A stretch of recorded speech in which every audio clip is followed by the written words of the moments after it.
Hello friends, मैं engineer Vijay Singh और कुछ नया सीखते चैनल में आपका स्वागत है। आज हम बात कर रहे हैं पाइथागोरस प्रमेय के बारे में, जिसको इंग्लिश में पाइथागोरियन थ्योरम कहते हैं। फ्रेंड्स, ये जो पाइथागोरस का प्रमेय बहुत ही इम्पॉर्टेंट है। किसी भी औरत को, गृहिणी को किचन से लेकर के किसी आदमी को जो अनपढ़ है वो भी अपने जीवन में इसको कभी न कभी यूज जरूर करता है, प्रयोग जरूर करता है। बट हाँ, उसको पता नहीं होता है कि ये पाइथागोरस के प्रमेय के द्वारा किया जा रहा है। वो मेजरमेंट करके कैसे न कैसे काम कर लेता है, बट उसको थ्योरम के बारे में पता नहीं होता है। तो आइए हम लोग बात करते हैं पाइथागोरस का प्रमेय क्या है। पाइथागोरस का प्रमेय कहता है, ध्यान दीजिएगा, पाइथागोरस का प्रमेय हमेशा समकोण त्रिभुज में ही लगता है। समकोण त्रिभुज क्या होता है, मैंने आपको पहले भी एक्सप्लेन किया है। ऐसा त्रिभुज जिसमें एक कोण 90 डिग्री का हो।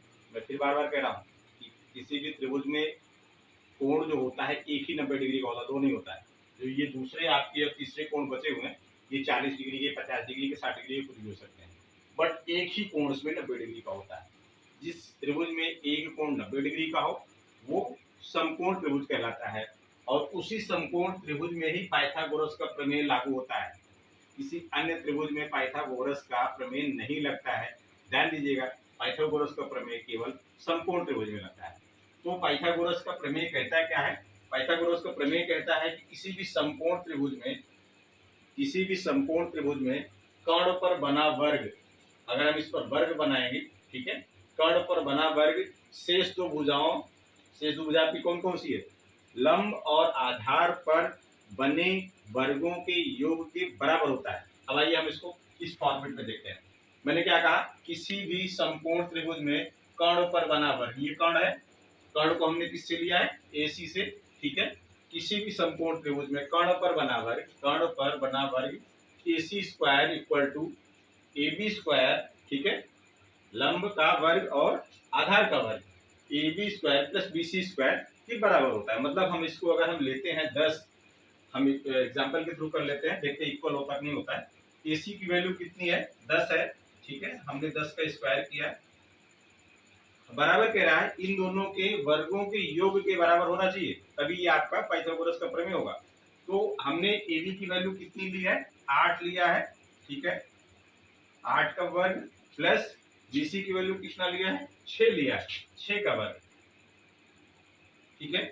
अब हम देखते हैं 10 का वर्ग करते हैं तो 10 गुणे 10, ठीक है, 8 का वर्ग करते हैं तो 8 गुणे 8 प्लस 6 गुणे 6, तो 10 का 10 गुणा किया हमने, 10 इंटू 10 इक्वल टू 100, और 8 का 8 से गुणा किया तो 64, और 6 का गुणा किया तो 36, तो 100 बराबर 64 और 36 100।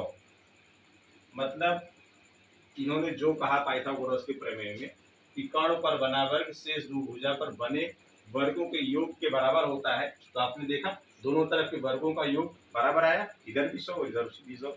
तो इस तरह से ये पाइथागोरस का प्रमेय है कि बहुत ही आसान होता है, हर जगहों पर यूज होता है।